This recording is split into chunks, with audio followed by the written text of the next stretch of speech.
এই আবুল সরকারকে আল্লাহ তাআলার সামনে যে বেয়াদবিমূলক আচরণ করেছে, যে শব্দ চয়ন করেছে, একে এমন শাস্তি দিতে হবে, দৃষ্টান্তমূলক শাস্তি দিতে হবে গোটা বিশ্বের সামনে, যাতে করে এর শাস্তি দেখে অন্য কোন কুলাঙ্গার যেন ইসলাম নিয়ে, কোরআন নিয়ে, নবীকে নিয়ে, আল্লাহ তাআলাকে নিয়ে কোনো কটূক্তি করার সাহস না পায়।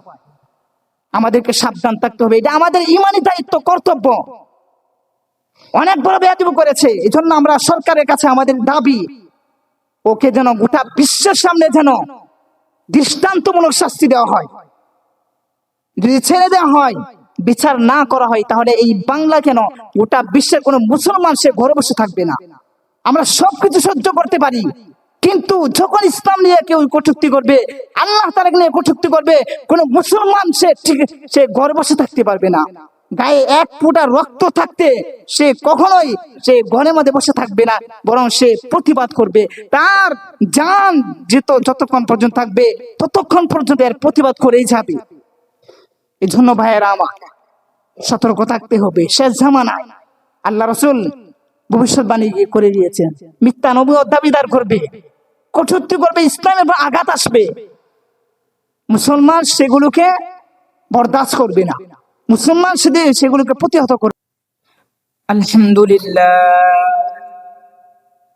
আলহামদুলিল্লাহ নাহমাদুহু ওয়া নাস্তাঈনুহু ওয়া নাস্তাগফিরুহু ওয়া নু'মিনু বিহি ওয়া নাতাওয়াক্কালু আলাইহি ওয়া নাউযু বিল্লাহি মিন শুরুরি আনফুসিনা ওয়া মিন সাইয়্যাতি আ'মালিনা। من يهده الله فلا مضل له ومن يضلله فلا هادي له ونشهد أن لا إله إلا الله وحده لا شريك له ونشهد أن سيدنا وسندنا وحبيبنا وطبيب قلوبنا وأولانا ومولانا محمدا عبده ورسوله صلى الله تعالى عليه وعلى آله وأصحابه وبارك وسلم تسليما كثيرا. أما بعد، فقد قال الله تبارك وتعالى في كلامه المجيد وفرقانه الحميد. أعوذ بالله من الشيطان الرجيم. بسم الله الرحمن الرحيم. وما أصابكم من مصيبة فبما كسبت أيديكم ويعفو عن كثير. وقال تعالى في آية أخرى: ظهر الفساد في البر والبحر بما كسبت أيدي الناس ليذيقهم بعض الذي عملوا لعلهم يرجعون. وعن أبي هريرة رضي الله تعالى عنه قال رسول الله صلى الله عليه وسلم: لا تقوم الساعة حتى تكثر الزلازل، أو كما قال عليه الصلاة والسلام. صدق الله مولانا العظيم وصدق رسوله النبي الكريم، ونحن على ذلك من الشاهدين والشاكرين والذاكرين، والحمد لله رب العالمين.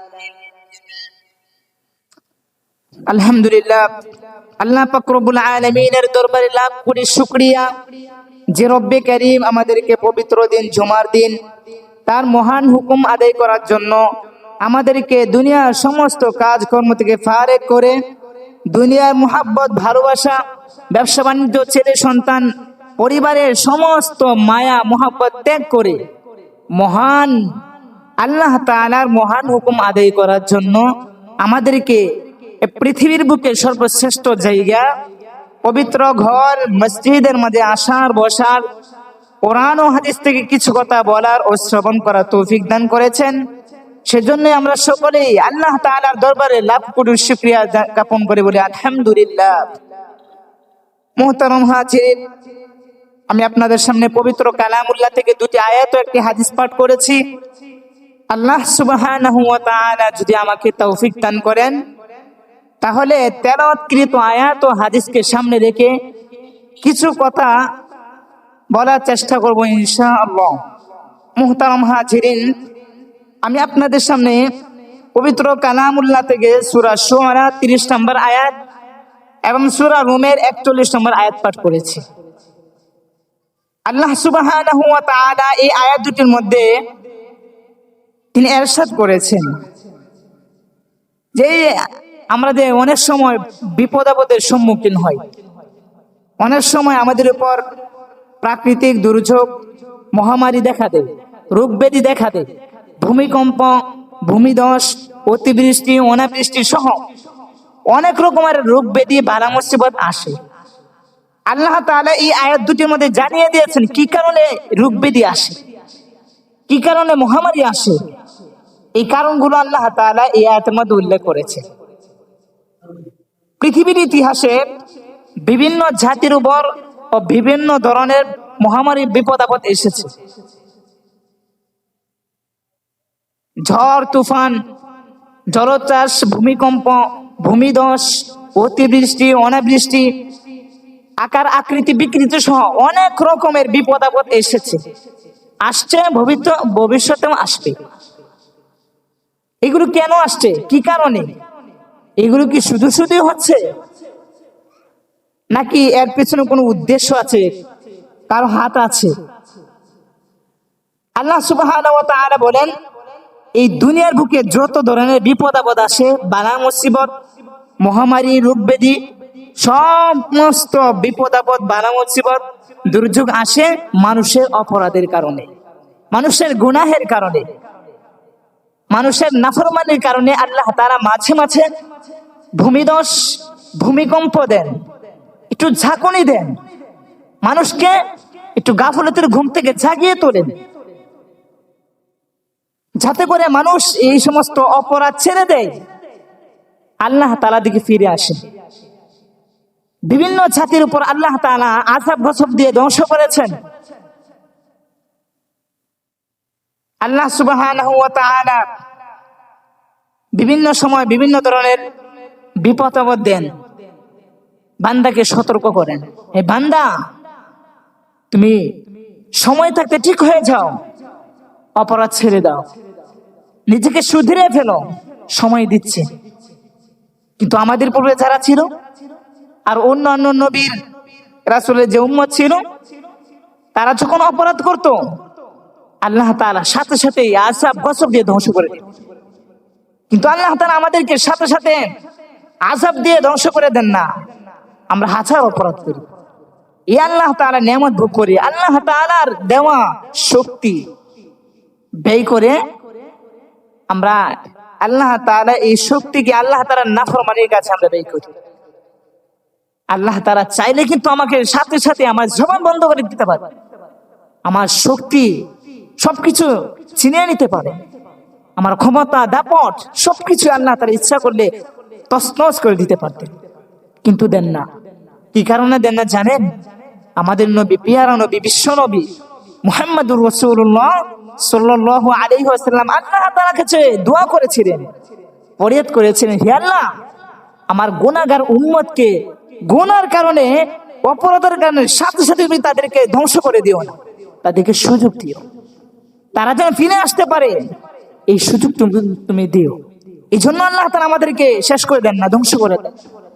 আর না হয় আমরা যে অপরাধ করি যে গুনাহ করি প্রকাশ্যে অপ্রকাশ্যে, দিনে রাত্রে, যেগুলো মানুষ দেখলে আমাকে থুতু দিবে, আমাকে সিসি করবে, মানুষ আমাকে লাঞ্ছিত বঞ্চিত করবে, কিন্তু আল্লাহ তাআলা রাগ করে কোনোদিন আমার জবান বন্ধ করে দেন নাই।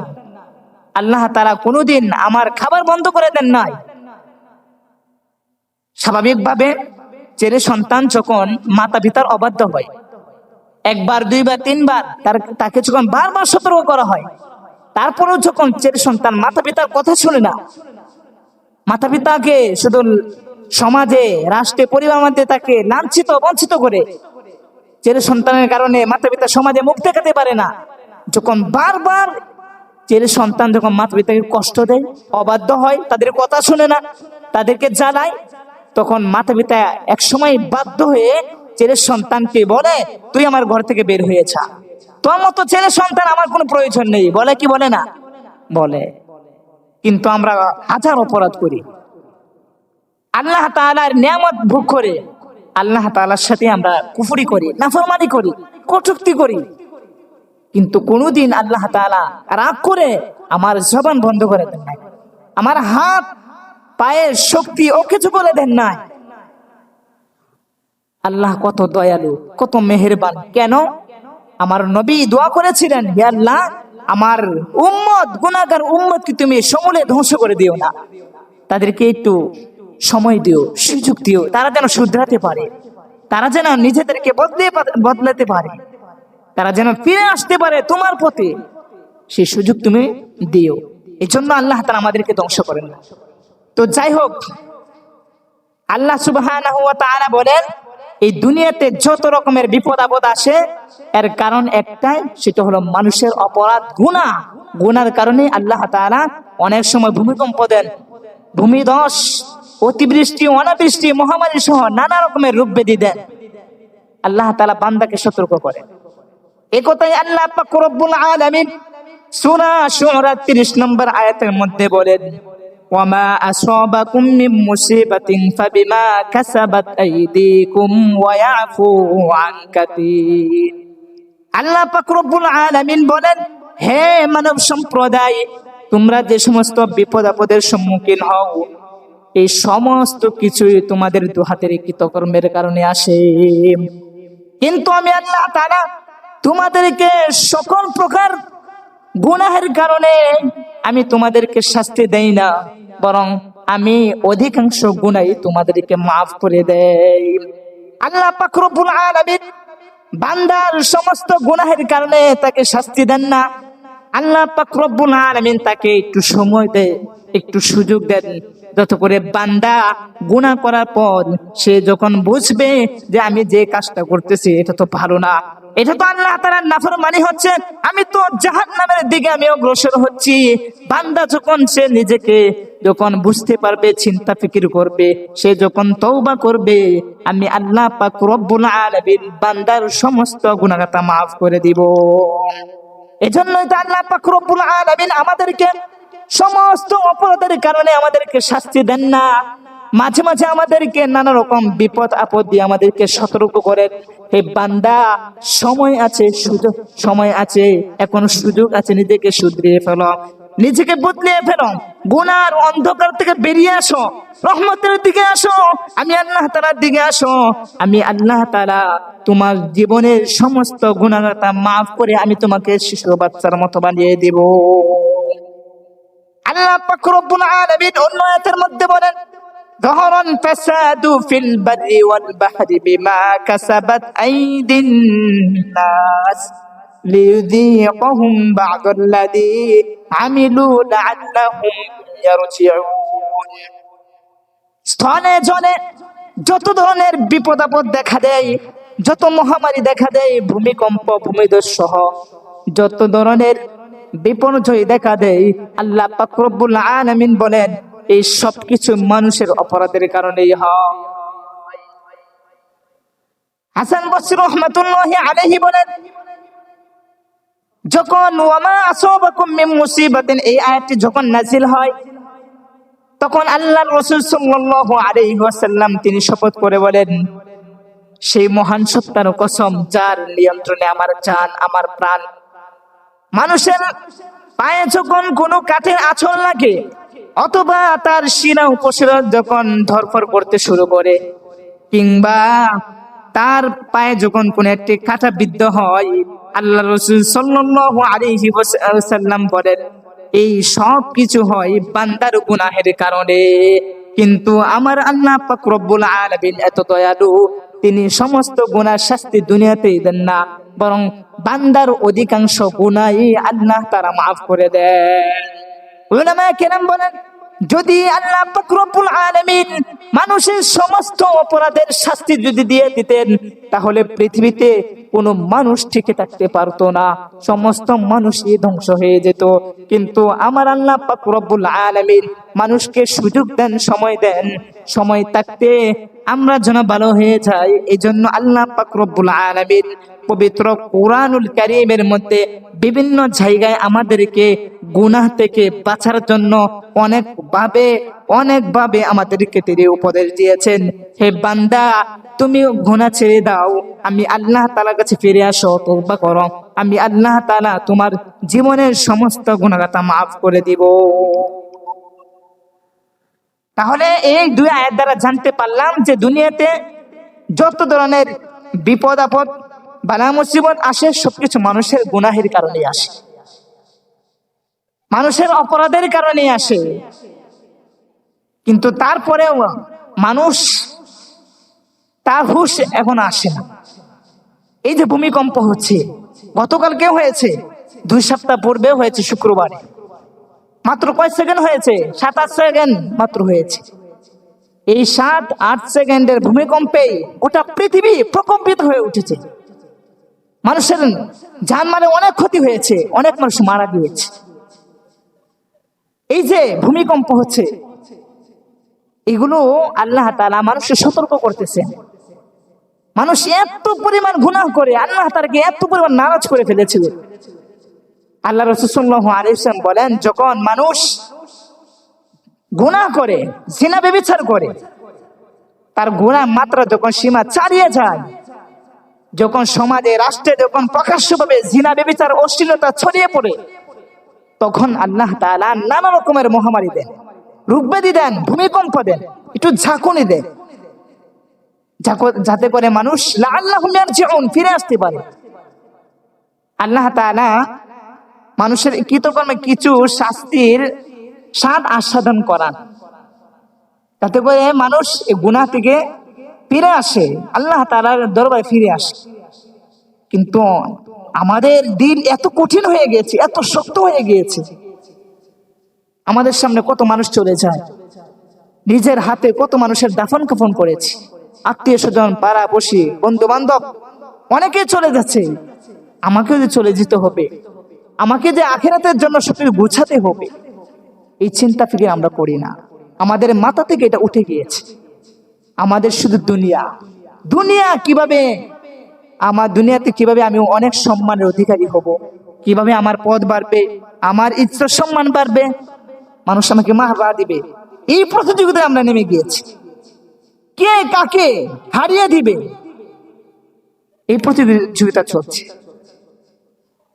আর অনেক সময় আমরা গুনাহ করতে করতে গুনাহটাকেও গুনাহ আর মনে করি না, গুনাহ কাজটা করি কিন্তু গুনাহটাকে আর গুনাহই মনে হয়। এই কারণে আজকে এত বিপদ আপদ আসছে।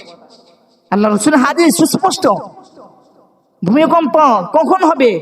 ওই সময় বেশি বেশি ভূমিকম্প হবে, ভূমিধস হবে, যখন সমাজে রাষ্ট্রে জিনা ব্যভিচার প্রচুর পরিমাণে হবে, মদপান হবে, সুদ ঘুষ যখন ছড়িয়ে পড়বে, মানুষ যখন এগুলোকে যখন গুনাহ মনে করবে না, ভয়াপনা, নির্লজ্জতা, অশ্লীলতা যখন ছড়িয়ে পড়বে, তখন বেশি বেশি ভূমিকম্প হবে। এটা আমাদের জন্য সতর্ক। তারপরে যদি আমরা নিজেদেরকে শুধরাতে না পারি, তাহলে আমাদের মতো কপাল খারাপ এই পৃথিবীতে আর কেউ নাই। আল্লাহ রাসূল সাল্লাল্লাহু আলাইহি ওয়াসাল্লাম হাদিসের মধ্যে বলেছেন, লা তাকুমুস সাআতু হাত্তা তাকতুরুজ জালাসিল, কিয়ামত ততক্ষণ পর্যন্ত হবে না যতক্ষণ না বেশি বেশি ঘন ঘন ভূমিকম্প না হবে। এই যে ভূমিকম্প হচ্ছে বেশি বেশি, এগুলো কিসের আলামত? কিয়ামতের আলামত। কিয়ামত কিন্তু ঘনিয়ে আসছে, ধ্বংস হয়ে যাবে পৃথিবী। কিন্তু আল্লাহ তাআলা আমাদেরকে যে উদ্দেশ্যে দুনিয়াতে প্রেরণ করেছিলেন আমরা কতটুকু অর্জন করতে পেরেছি সেটা হলো দেখার বিষয়। তো যাই হোক, আমাদের উপর এত বিপদ আপদ আসে কেন? এর মূল কারণ অনেকগুলো, তার মধ্যে প্রধান কারণ দুইটি। কয়টি? দুই কারণে দুনিয়াতে স্থলে জলে এত মহামারী, এত রোগ ব্যাধি আসে। এক নাম্বার, আল্লাহ তাআলার সাথে কুফরি করে, আল্লাহ তাআলার কুফরি করে তার সাথে শিরক করা।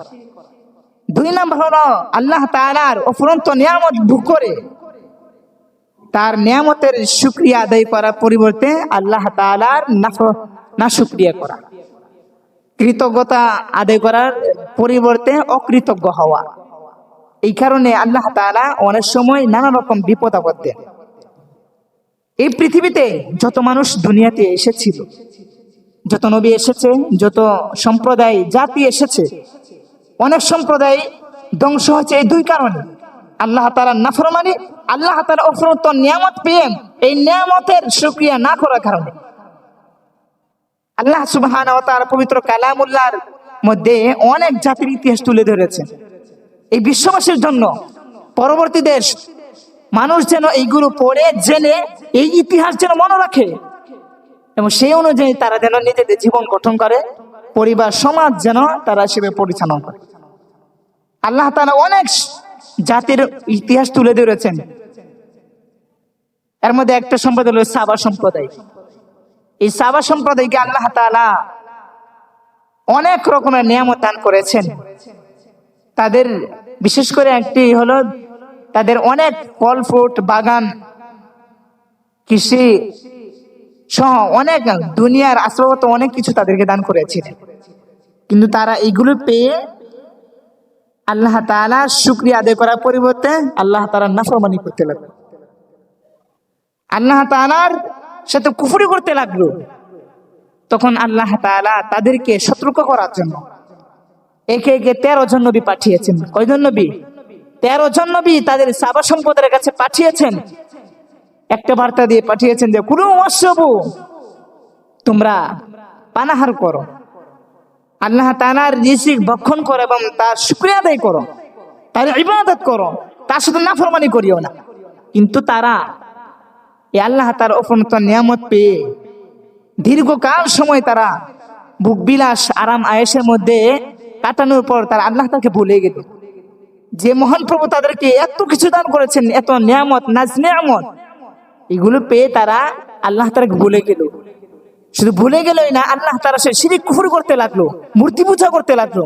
নবী পাঠালেন, হে নবী, যে তাদেরকে সতর্ক করুন তারা যেন মূর্তি পূজা ছেড়ে দেয়, তারা যেন আল্লাহ তাআলার ইবাদত করে, আল্লাহ তাআলা কৃতজ্ঞতা প্রকাশ করে।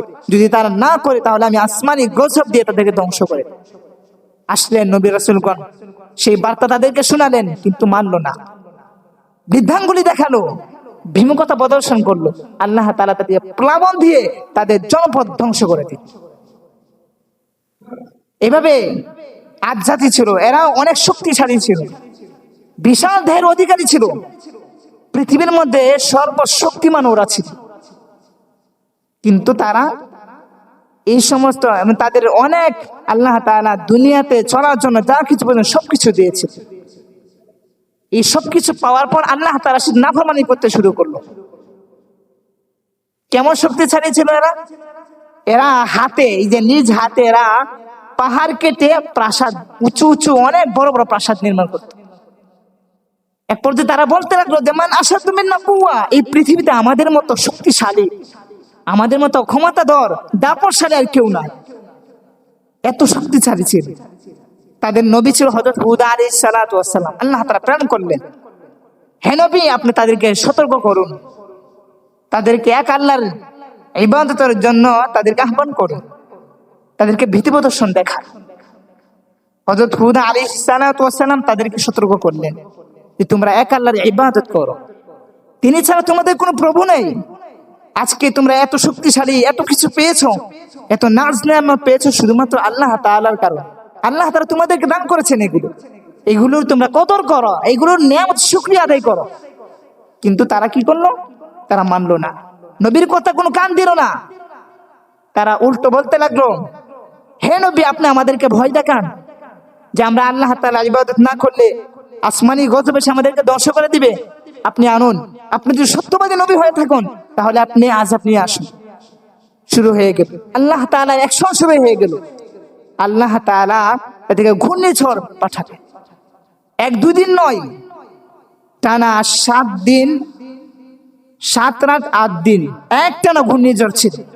এই যে তাদের উঁচু উঁচু প্রাসাদ সবকিছু তছনছ করে দিল, সবকিছু ধ্বংস করে দিল, এবং তারা সমূলে ধ্বংস। এই যে বাড়ি ঘর কোনো কিছু, কোনো অস্তিত্ব ছিল না। এইভাবে আল্লাহ তাআলা তাদেরকে ধ্বংস করে দিয়েছে। সাথে সাথে নবীর কথা মানে নাই, আল্লাহ তাআলার কথা মানে নাই, ধ্বংস করে দিয়েছে। এই যে আমরাও আল্লাহ তাআলা কত নাজ নেয়ামত পেয়েছি, কিন্তু তারপরে আমরা আল্লাহ তাআলা কতটুকু ইবাদত করতে পারছি, নবীর সুন্নাত মোতাবেক আমরা কতটুকু চলতে পারছি, কোরআন ও হাদিসের পথ অনুযায়ী আমরা নিজেদেরকে কতটুকু সাজাতে পারছি, পারি নাই। এমনকি তারা তো সাথে সাথে শাস্তি পেয়েছে।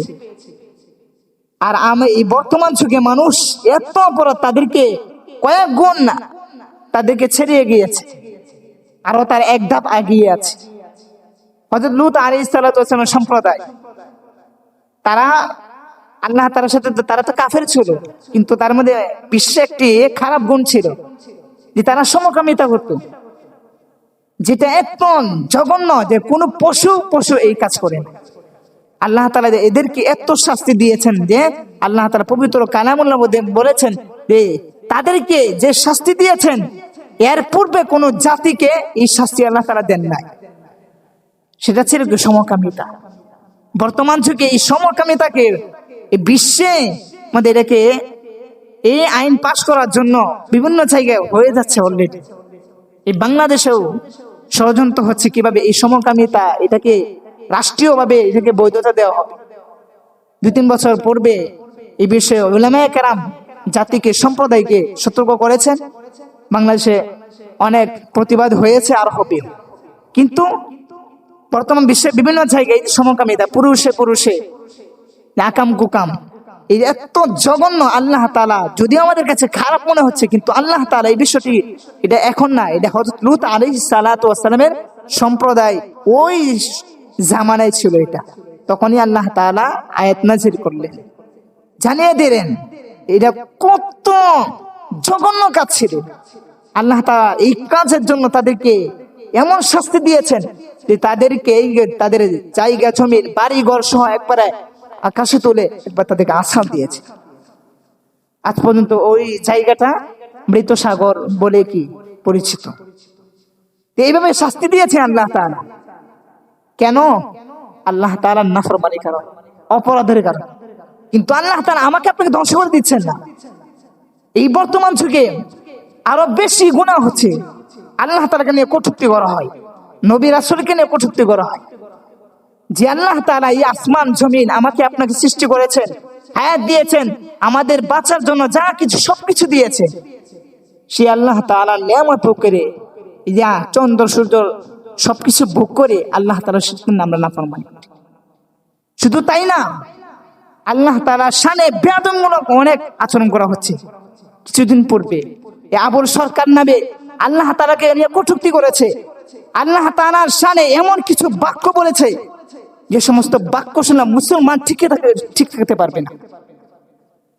এই সৃষ্টিকর্তা নেই, মুসলমান আপনি আমাকে যতই গালি দেন, আমার বাবাকে নিয়ে যত গালি দেন না, আমি কিছু না বললেও, তো মুসলমান যদি ইসলাম নিয়ে কেউ যে কটূক্তি করে, নবীকে নিয়ে যে কটূক্তি করে, আল্লাহকে নিয়ে যে কোনো কটূক্তি করা হয়, তারা মুসলমান এটা সহ্য করতে পারে না। এই আবুল সরকার আল্লাহ তাআলাকে নিয়ে কটূক্তি করেছে। সে বলে, সূরা নাসের মধ্যে আল্লাহ তাআলা বারবার নাচের কথা বলেছে। এই নাচ দ্বারা উদ্দেশ্য হলো, সে বলে যে আল্লাহ তাআলা নাচতে বলেছেন, বলে নাউজুবিল্লাহ। এই কুলাঙ্গার যে অপরাধ করেছে এর শাস্তি অবশ্যই দেওয়া উচিত।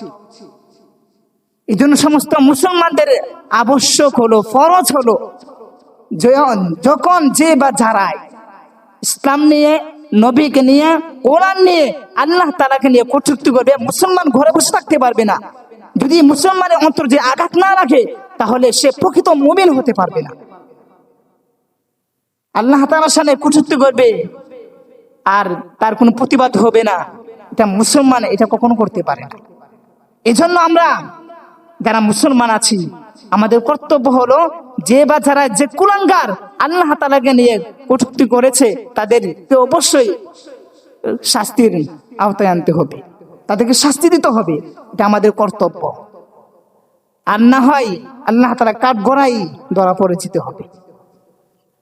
এই আবুল সরকার সে কি জানে? সে বলে কি যে আল্লাহ তাআলা এক মুখে কত ধরনের কথা বলে, এক এক সময় এক এক কথা বলে, তার এগুলো বুঝে আসে না। নাউজুবিল্লাহ। বলেন শুধু তাই না, সে বলে আল্লাহ তাআলা একজন কেন ছিল, কয়েকজন হতো, 10 জন 20 জন 100 200 জন হতো, তাহলে কত সুন্দর হতো। কত বড় শিরকি কথা। বলে নাউজুবিল্লাহ। তাকে গ্রেফতার করেছে, তাকে শাস্তি দিলে হবে না।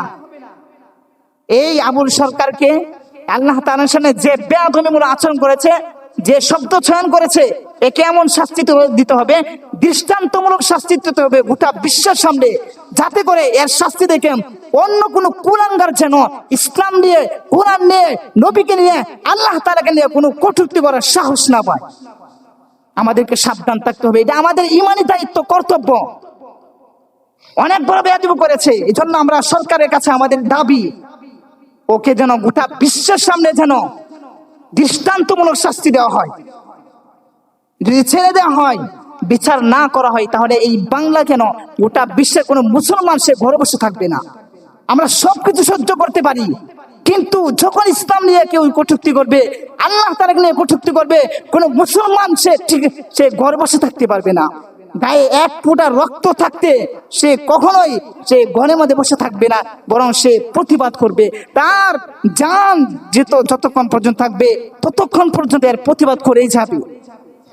এই জন্য ভাইয়েরা আমার, সতর্ক থাকতে হবে। শেষ জামানায় আল্লাহ রাসূল ভবিষ্যৎবাণী করে দিয়েছেন, মিথ্যা নবুয়ত দাবিদার করবে, কটূক্তি করবে, ইসলামের উপর আঘাত আসবে, মুসলমান সেগুলোকে বরদাস্ত করবে না, মুসলমান সেগুলোকে প্রতিহত করবে। এজন্য আমাদের সকলকে সতর্ক থাকতে হবে। এবং তার পক্ষে অনেক রাজনৈতিক দলের লোককে এই আবুল সরকার পক্ষ নিয়েছে। তাদেরকে মনে রাখা উচিত, যে বা যারাই ইসলাম যে দলই হোক না কেন, আওয়ামী লীগ হোক, বিএনপি হোক, জামাত হোক, যেই দলই হোক না কেন, যে ইসলাম নিয়ে কটূক্তি করবে, কোরআন নিয়ে কটূক্তি করবে, নবীকে নিয়ে ব্যঙ্গচিত্র করবে, আল্লাহ তাআলাকে নিয়ে কটূক্তি করবে, তাকে কোনোভাবেই তাকে সমর্থন করা হবে না। সে যে দলের হোক না কেন তার উপযুক্ত শাস্তি ভোগ করতেই হবে। আল্লাহ সুবহানাহু ওয়া তাআলা আমাদের সকলকে দ্বীনের সহি বুঝদান করুন এবং